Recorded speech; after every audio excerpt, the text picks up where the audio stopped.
So we are setting up e-commerce flows with the email marketing tool Omnisend. And right now we're focusing on number 6, the post-purchase email flow. So first of all, what is the post-purchase email flow? So in short, it's a series of emails sent to customers after they make a purchase in your store. So you can utilize the post-purchase email flow for several things. So here are 4 examples. So the first one is to prevent buyer's remorse, and one example is to highlight benefits and share customer testimonials and success stories. So that will reinforce that they made a great decision in purchasing your product. So the second one is to provide tips and tricks of the product they've purchased. So one example is if a customer buys a non-fiction book, you can send them starting guides or tips on how to achieve the best result with the book they just purchased. So another example is if they purchased a washing machine, for example, we could share installation videos or how-to guides. And then number 3, we have to take the opportunity to cross-sell other products. So here you can see a cross-sell example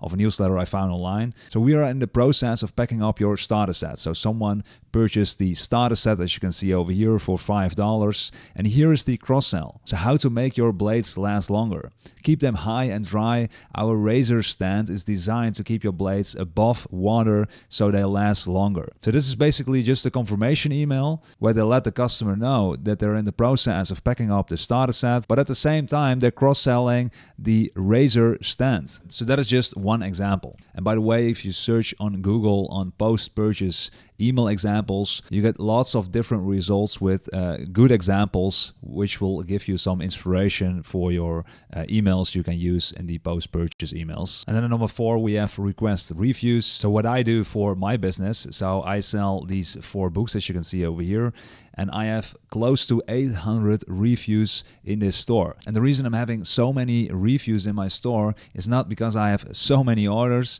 it's because I give them an incentive if they leave a review. So aside from these 4 books, I also wrote a 5th book, and I give that 5th book away as an ebook version to the ones that leave a review. So of course, not everyone does it, but there are a lot of people that do leave a review and want to receive that book number 5. So here's another example of a review email of a post-purchase email review, but they don't give an incentive. So obviously the conversion rate of people leaving a review on that product is far lower than if they were to give an incentive to the ones that leave a review. So of course, these are only 4 examples. There are more examples you can think of. And as I previously mentioned, you can use this Google search to find more inspiration for your post-purchase emails. So let's now have a look at how to set up a post-purchase email flow inside email marketing tool Omnisend. So first of all, you should have an active integration with your e-commerce platform, whether that's Shopify or WooCommerce. You should have an active integration. If you set up that integration,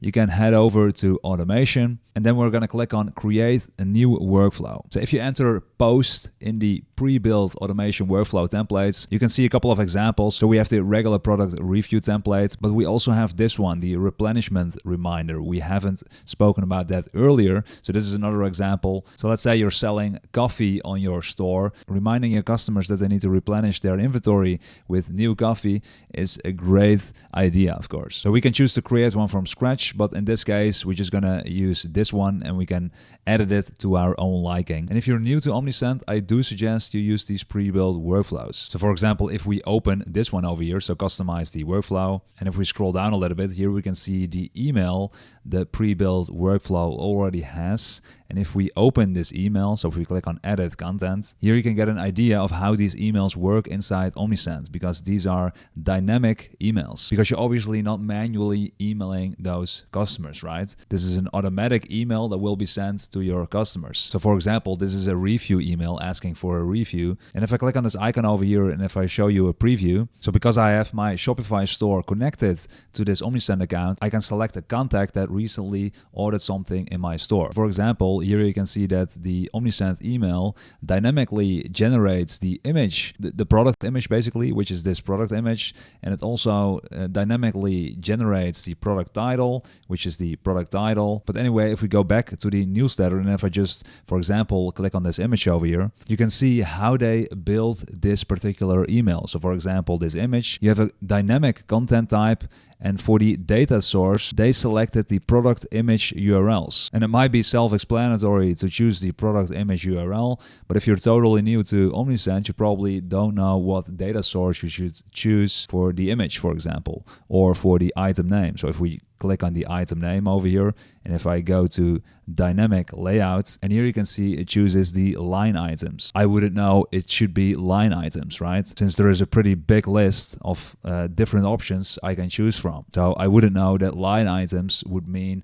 the product name of my product. So choosing a pre-built workflow of Omnisend gives you a better understanding of how to build the newsletters, how to build the automatic workflows, etc. So I'm going to click on customize workflow. So first of all, if you want to edit the name of your automation, of your workflow, you can do that over here. So I'm going to change it to the post-purchase email flow. I'm going to click on update. So for the post-purchase trigger, they're using the order fulfilled. So once you've set the order fulfilled inside Shopify or your e-commerce platform, this particular workflow will trigger for that contact. And over here you can see they're also using an exit condition. So once a customer refunds their order, they will be removed from this workflow. So for example, if you're asking for a review in the post-purchase email, you don't want to send a review email to the ones that refunded the product, obviously. So whenever the order status inside your e-commerce platform changes to order refunded, that particular contact will be removed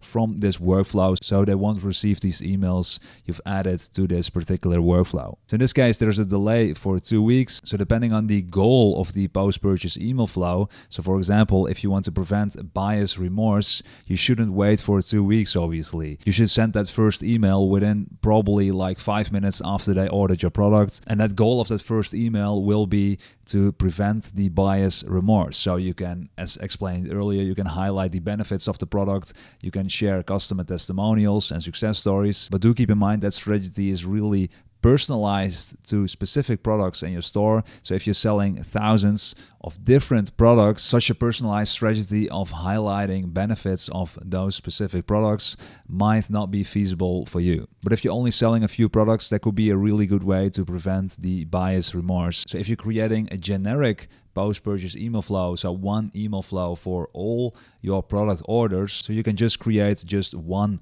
post-purchase email flow. But if you want to create separate personalized emails for the products they're ordering, you can create separate post-purchase email flows. So for example, you can rename the post-purchase email flow. So let's say product X and then your product name, of course. I'm going to click on update. And then over here, we can add a trigger filter. And as you can see, this is a really big list. There are lots of different options you can use for your filter. But let's say if we search on product, and then we can say the product ID. So for example, if I use my Shopify store as an example, so this is the product ID of this particular product. I can copy it and I can use it for this particular trigger filter. So I'm going to add it over here. I'm going to click on save. So now this particular post-purchase email flow will only trigger when someone purchases that exact product in my store. And now I can create those emails, so more personalized emails as we discussed earlier. So for example, the buyer remorse emails, etc. There's also another way. So for example, you can use one generic post-purchase email flow